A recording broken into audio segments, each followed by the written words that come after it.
আসসালামু আলাইকুম ওরহমতুল্লাহি ওবরকাতু। আশা করি সবাই ভালো আছেন। আলহামদুলিল্লাহ আমিও ভালো আছি। দেখেন, আমাকে অনেকেই অনেক সময় বিভিন্ন ধরনের প্রশ্ন করে থাকেন, কিন্তু একটা প্রশ্ন আমাকে অনেক বেশি আসে, সেটা হলো ভাই, মালয়েশিয়াতে কানেকটেশনের কাজের চাহিদা কেমন? আর মালয়েশিয়াতে সবচাইতে বেশি কানেকটেশনের কাজ একমাত্র বাংলাদেশি ভাই আর ইন্দোনেশিয়া লোকেরাই বেশিরভাগ করে থাকে, তবে বাংলাদেশিরাই বেশি। আর আপনি যদি মালয়েশিয়াতে কানেকটেশনের বিষয়ে আসেন কিংবা অন্য কোনো বিষয়ে আসেন, তাহলে আপনি সবচাইতে বেশি টাকা ইনকামের জন্য যে মাধ্যমটা আমরা খুঁজে নেই সেটা হলো কানেকটেশনের কাজ।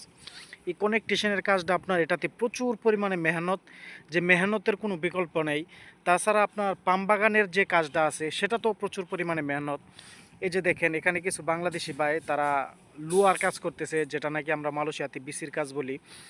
আর এই বিসির কাজে আপনার অনেক মেহনত, কারণ পুরা রৌদ্রের মাঝে এই বিসির কাজগুলো করতে হয়। এমনকি মানে অনেক সময় বাতাস কোনো কিছুই পাওয়া যায় না কানেকটেশনের কাজের মাঝে। আর মালয়েশিয়াতে যারা নাকি থাকে, যারা অবস্থান করে, একমাত্র তারাই বুঝে যে মালয়েশিয়া কত পরিমাণে গরম যে থাকে, সব সময় আপনার গরম। তবে এদেশে বৃষ্টিও হয়, প্রচুর পরিমাণে বৃষ্টি। আর যদি মনে করেন আপনি কানেকটেশনের বিষয় নিয়ে আসবেন, তাহলে আপনি একটা কাজের অভিজ্ঞতা নিয়ে আসবেন। আপনার কানেকটেশনের কাজের মধ্যে অনেক ধরনের অভিজ্ঞতা আছে। যদি আপনার ইট গাঁথার কাজ কিংবা প্লাস্টারের কাজ, আরও বিভিন্ন ধরনের কাজ, যে কোনো একটা কাজের অভিজ্ঞতা নিয়ে আপনি যখন প্রবাসে আসবেন, তাহলে কিন্তু আপনি সফলতাটা অতি তাড়াতাড়ি পাইবেন। অনেকেই কিন্তু আমরা বেশিরভাগই বাংলাদেশি ভাইয়েরা যারা নাকি আমরা প্রবাসে আসি, আমরা বেশিরভাগ সময় আমরা যে কাজগুলো করি, আমরা লেবার বিষয়ে আসি। আমাদের কোনো কাজের দক্ষতা না থাকার কারণে আমরা মনে করেন আমাদের বেতন কম পাই, তাছাড়া আমরা প্রবাসের মাটিতে দাম পাই না। এই জন্য যদি আপনি যে কোনো একটা কাজের অভিজ্ঞতা নিয়ে আসতে পারবেন, মালয়েশিয়াতে আলহামদুলিল্লাহ ভালো একটা টাকা আপনি অ্যামাউন্ট ইনকাম করতে পারবেন, আপনি সফলতাও পাইবেন। আর আর যে কাজটা বলছিলাম, এই যে বিসির কাজ, এখানে বাংলাদেশি কিছু ভাইয়েরা বিসির কাজগুলো করতেছে। আর এই কাজগুলো আপনার প্রচুর মেহনত, যারা করে একমাত্র তারাই বলতে পারবে। আর আজকে আমার দুপুর পর্যন্তই কাজ ছিল, কারণ আমরা যে এখানে কংক্রিট করছি, এখানে কংক্রিট শেষ। এটা শুকাইলে আগামীকাল কাজ করতে হবে, যে বিমগুলো লাগাইছিলাম এগুলো খুলতে হবে। দেখেন এই বিসির কাজগুলো যে বাংলাদেশি ভাইয়েরা করতেছে। আর এখানে আপনার প্রজেক্টটা এত বড় না, এটা হলো আপনার একটা রিসুট হবে আর কি। এই যে এখানে আপনার যে কমপ্লিট রিসুট, এদিক দিয়ে আরও বাড়ানো হইতেছে। এজন্য এদিক দিয়ে আপনার ফুল ওই যে নিচ পর্যন্ত দেখা যাইতেছে, এতটুকু পর্যন্ত রিসুট হবে আর কি।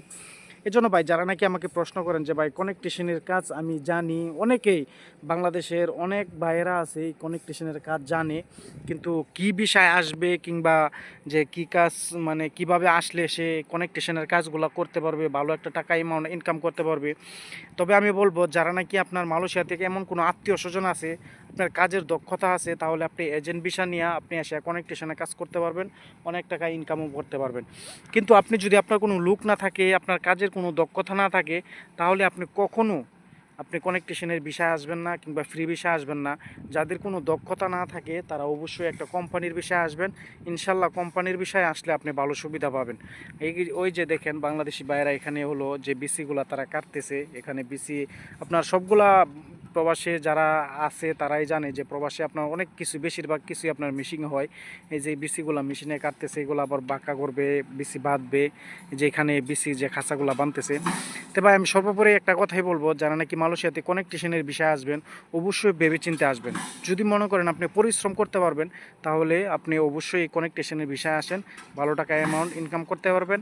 আরেকটা কথা কি, মালয়েশিয়াতে আপনার এই কানেকটেশনের বিষয়ে কাজ করে অনেক মানুষ মাস শেষে অনেক টাকা যে মায়েরও খায়, এমনও অনেক বাঙালি দেশে আছে। আর বেশিরভাগই এই টাকাগুলো মায়ের দেয়। আমাদের মতন কিছু বাঙালি আছে যে নিজে কাজ নেওয়া, কন্টাকে কাজ নিয়ে লোকদেরকে ধরে দিয়া করায়, তারপর সেই টাকাগুলো মেরে দেয়, সেই লেবারের টাকাগুলো দেয় না।